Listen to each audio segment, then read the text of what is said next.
My name is Sean Miles, and I'm the director of Binners Project. What is the Binners Project? The Binners Project is a charitable social enterprise based in Vancouver's downtown east side. We support Binners, also known as Diverters, and help them advocate for their work, as well as provide access to income opportunities through our social enterprise program, which provides back-of-house waste sorting at businesses in the downtown core, as well as public waste education at events through the summer season. The mission of Binners Project is to increase opportunities for Binners to generate income, as well as to destigmatize the work of Binners. So the project has 5 full-time staff, and we also have a number of casual Binners staff that mainly operate within our social enterprise program. We have about an active membership of 150 people, though that fluctuates. And I think the reasons why people tend to engage is, frankly, a lot of the time it's that potential for income that gets people in the door. It might not be what makes them stay. They may stay for the community or for other reasons, but a lot of the time it's saying, hey, I heard I might be able to get a shift. That kind of stuff was, I think, how a lot of our membership has kind of come in, and then it's through that work that we've seen people stay. As far as the ways in which Binners go about doing their work, I think it varies. The term that we often hear used in Vancouver, at least, is trap lines. So they will have set trap lines that they will go and do, those routes where they're hitting at usually the same time of day, even same days of the week, that kind of stuff, and are engaging with businesses along those routes. One of the things that we saw early on is that there is a bit of a competitive element to it. You have people kind of with their routes, their trap lines, and trying to get people to come together and work together in some meaningful way took some time. And I think it was through showing the benefits to Binners and what more they could be able to do together as opposed to apart that I think we've seen the success and the growth of the project. There's a number of things that I would probably point to in the last few years that we can feel kind of proud of. One was that during the pandemic, we never missed a Binners meeting. So we do our meeting every Tuesday, 52 weeks a year. It doesn't matter when it happens. And the importance of that to our membership and to the community is something we take very seriously. We were able to maintain a sense of engagement with the people that we serve throughout a very difficult time. And we've heard from Binners having that was important to them as they were feeling isolated, and even if it was limited in the way in which we could interact. That's, I think, an important piece of, for us, what has been important, that sense of identity and kind of community that we've seen. Last year, we hit a milestone for the project. We had given to Binners through our various programs over $1 million.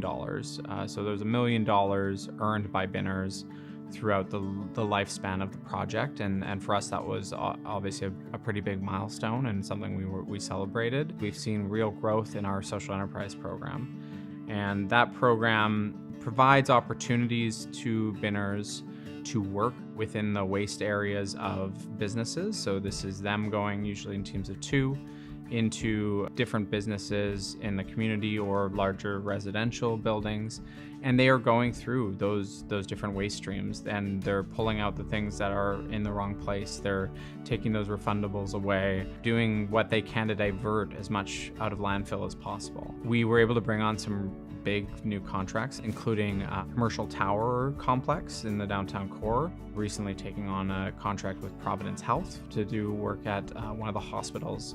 The social enterprise works through the summer months primarily at events where we will have Binners stationed at the waste stations at these events, and they are helping the public ensure that they're putting whatever waste they have in those correct bins, and again, diverting where they can.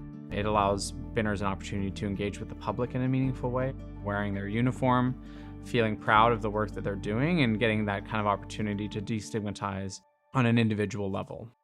Yeah, as far as uniforms go, it was one of the first things that the project did, and that was at the request of Binners, that they wanted a way to feel a sense of pride in the work they were doing. They wanted a way, again, to legitimize the work that they were doing, and a uniform is a very easy way to work towards that. We hear regularly from Binners who say that, the way in which that they're engaged with is different when they're wearing their uniform. People seeing them as a valid part of the economy, a valid work that they're doing. It's definitely something we know it has helped individual binners and in them, again, feeling that they can do the work that they want to do and need to do, and also empower that work and not feel stigmatized for it.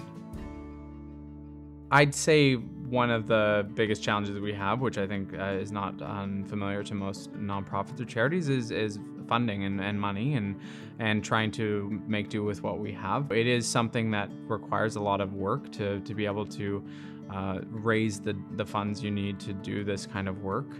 And the value of that work is not necessarily being honored in the same way that we see that with binners, is that the work that they do is often undervalued. We try very hard to ensure that we're valuing that work. I think that people make judgments on the reasons why people bin. People tend to see and feel that the work that they're doing isn't legitimate. And I think that's, again, because it doesn't look like formal work to them. It doesn't look like work that they typically see. There's an unfamiliarity with it. There's an element of fear. I think that the unknown is a big piece of it. Any number of them that work 10, 12-hour days, what they're earning from that is not even minimum wage, right? You're talking about people that are putting in that level of effort for what most people wouldn't even settle for as a job. And I think that there's a real need to kind of recognize the value and the dedication to that work that binners have. To allow and to support binners in doing that necessary work, and that work that's been done long before anyone was talking about circular economies or any of these things. We've seen where we've been able to help move the needle on that and help people recognize the value of that work. We've had conversations with Recycle BC, with Encore, about that and the ways in which binners are a valuable part of those systems. And I think the other thing we've seen is through something like our Binners Hook, where we've been able to help engage with people living in the community to show them ways that they can make that interaction easier on both sides. So something like that, the Binners Hook, where they simply install it in the back of their home, and it just allows them to hang a bag of those refundables, so that binner doesn't need to go through that bin. They can just grab that bag and keep moving. Binners Project has helped the environment through a number of ways. One is through elevating and supporting the voices of binners themselves, helping binners be able to talk about their own experience of waste and waste diversion. And then I think through things like the coffee cup revolution and different ways we've been able to broaden our voice or get more attention for some of those issues, looking for ways to be able to balance the needs of the environment while also ensuring that it's done in a just way. We also have things like the North America Waste Picker Alliance, which is something that Valoris is a part of, where we're able to connect with organizations across North America and more broadly through the International Alliance around the world and help support those efforts more globally. The reality is that binners are environmentalists at heart. Being able to have some role to play in supporting those environmental efforts, I think, is something that keeps me hopeful.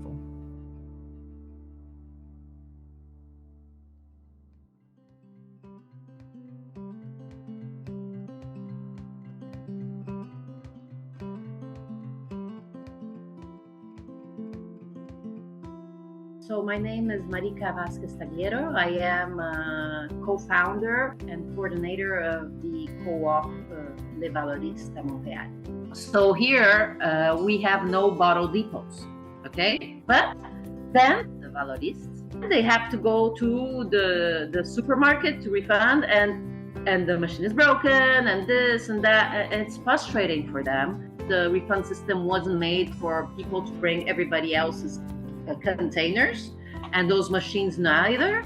So we said, let's do what the rest of Canada does, let's do a bottle depot for the binners, for the Valoristes. Let's help. So that's what we did. We founded in 2012, and we started a bottle depot of one day because at the time, not all containers were refundable either in British Columbia. So that's what we did for 3 years, once every year.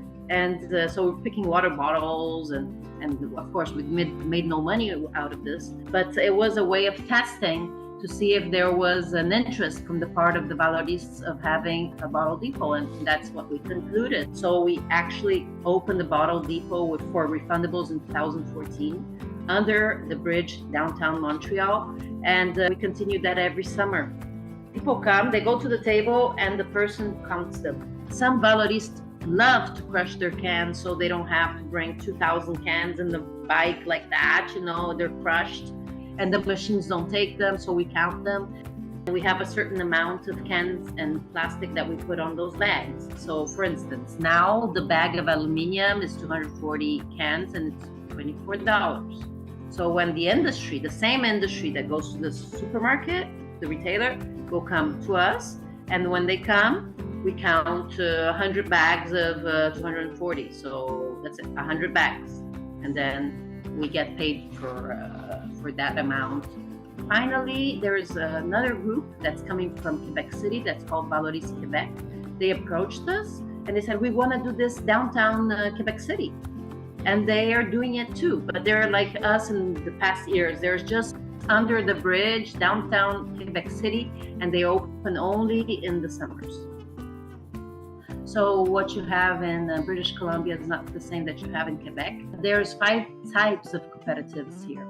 We have chosen the solidarity cooperative format. Basically, everybody can be a member. The most important members are the user members, and that would be the valoristas. What is very important and different from a co-op to a common business is that we have a democratic structure. Everybody that's member is part owner. They have the right to vote for the people that represent them. That's very important. The other thing that's very important is that we have, like private business, an economic objective, but this economic objective goes hand in hand with our social mission.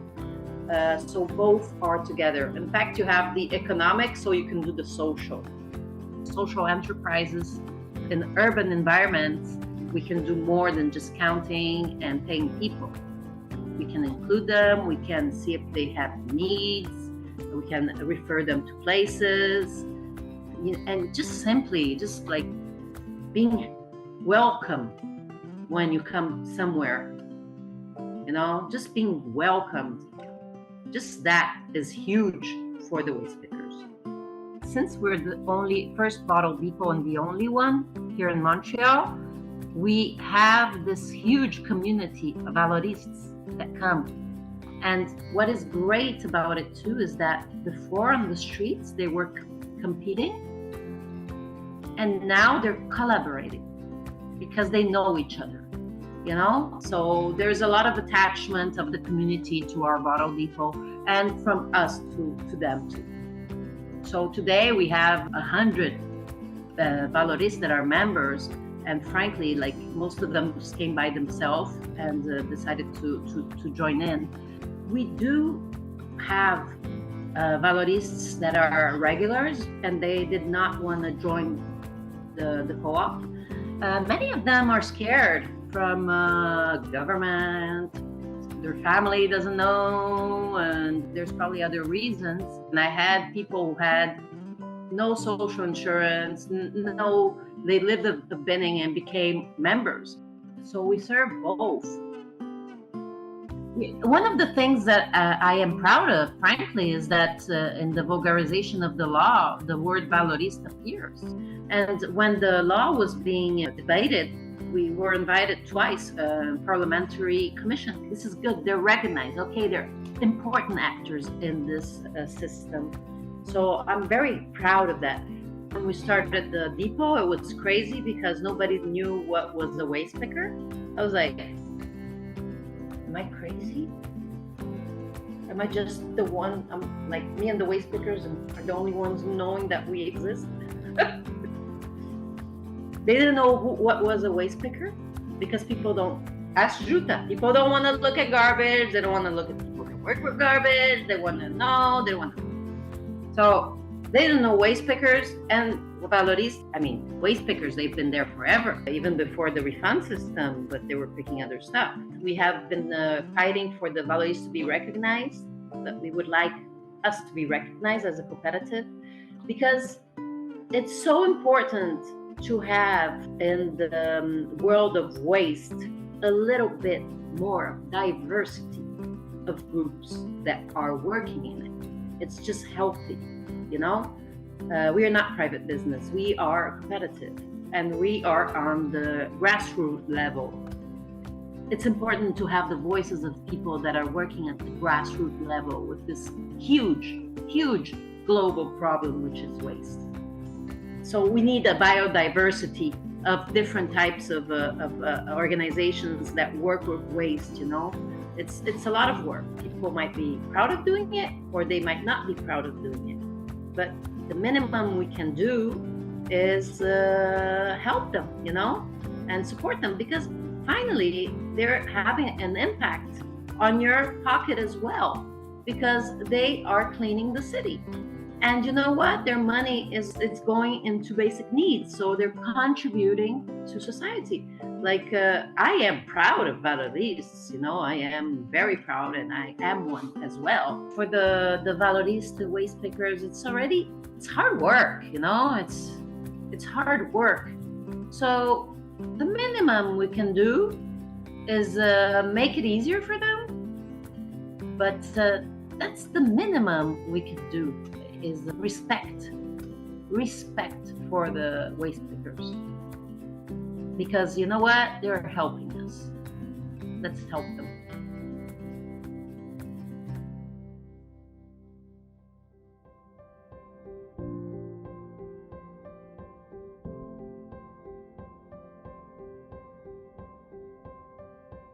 My name is Jutta Gutberlet. I'm a professor in geography here at the University of Victoria. So I've been working on issues related to waste since 2005.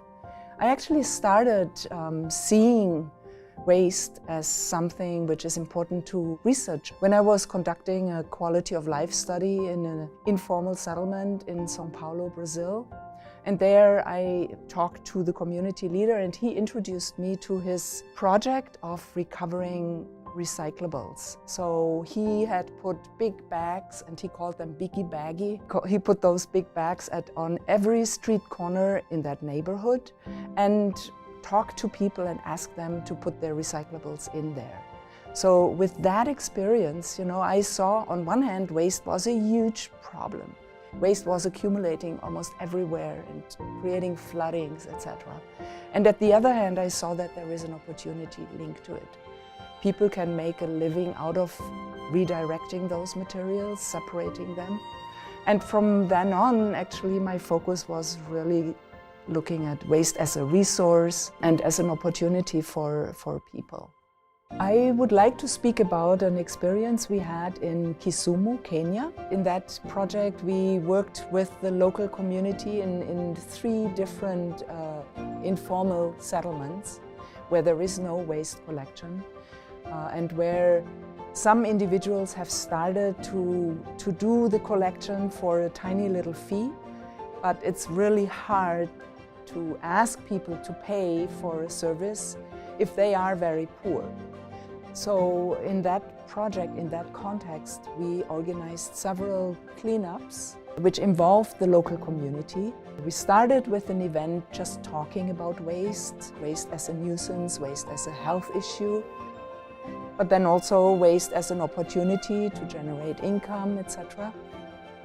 And then we invited everybody to go with us through the neighborhood and clean up, collect the waste.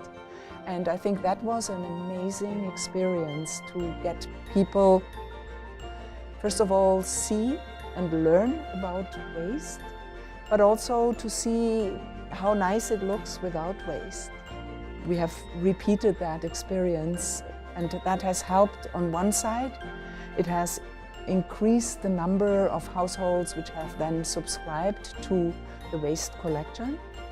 And it has helped make the environment a nicer one, a cleaner one, a healthier one as well.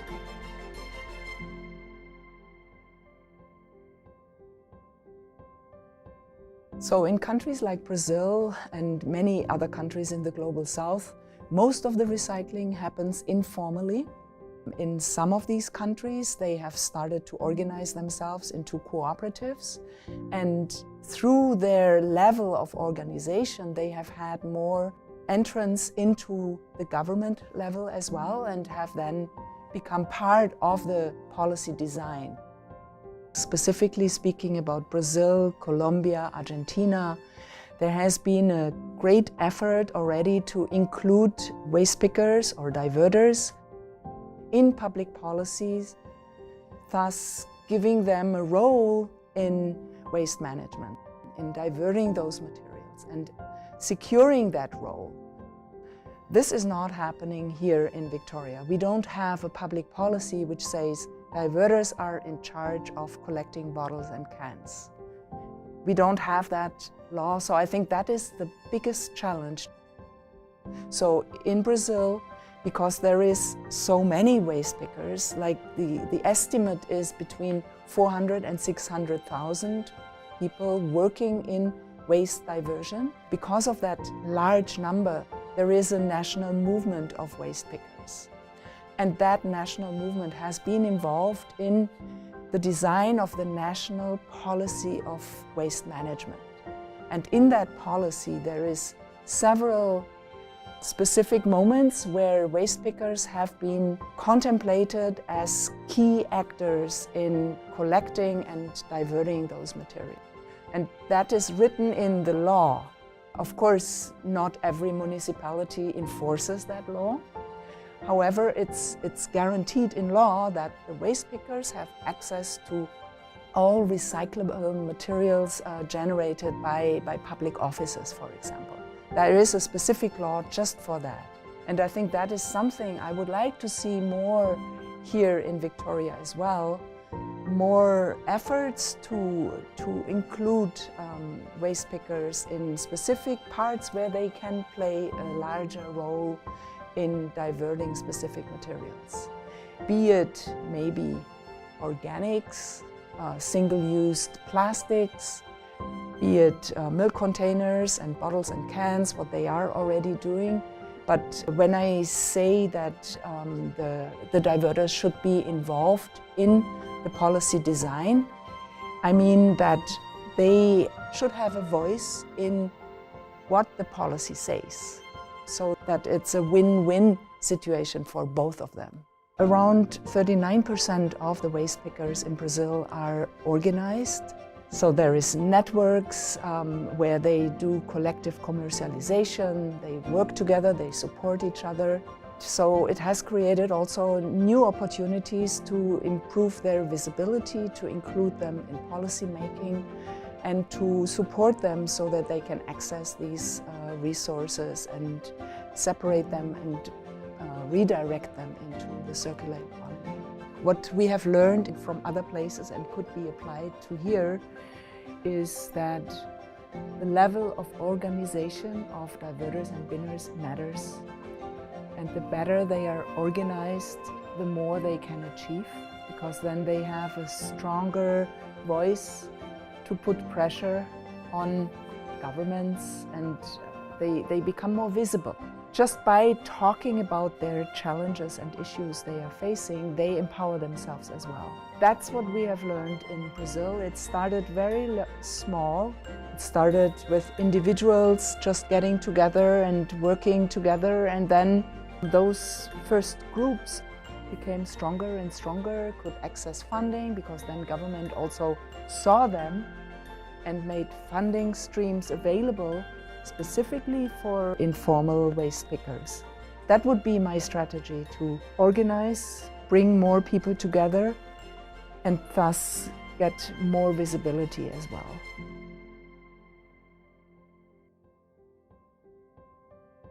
Latin America, and specifically Brazil, because of this longer-term federal government support from the past, it has had that result of really fortifying, strengthening their initiatives and giving them more visibility, which of course does not mean that there are no challenges. There's plenty of challenges there too, and there's also still stigmatization and marginalization. It still happens there too. If they are organized, they wear a uniform, sometimes they even have an ID card, and so they are identifiable as a worker doing a job. But if they work in their own clothes and go into the garbage and separate their materials, they're not seen as a contribution to the city.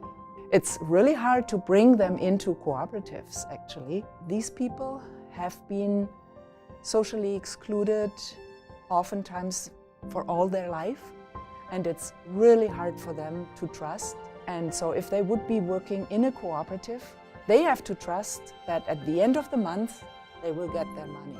But when they work independently, at the end of the day, they hand in their material and they get the money which they need to survive. So going into a cooperative is a risk for them. They don't know, and it's really hard for them to trust.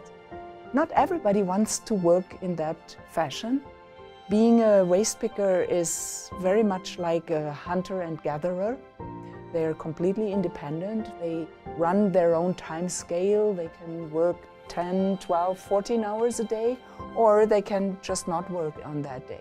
But if they work in a cooperative, they have a schedule.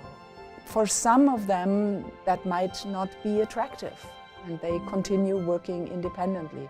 But we have to find ways to support them as autonomous workers as well. I would really like to give them my greatest appreciation as environmental stewards, because they are really doing something for the environment every day, and they are not valued.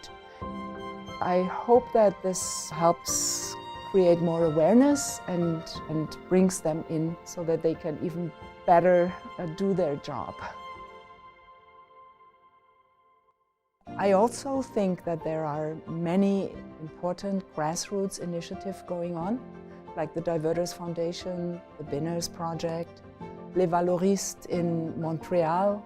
These are all amazing grassroots initiatives which help show us that there is people involved who are recovering these materials, so where we can support their livelihoods, but where there is also the redirection of these materials into the circular economy. What we can do is, in whatever city we are, we can look out for them, see them, recognize them, collaborate with them, value them as your community contributor.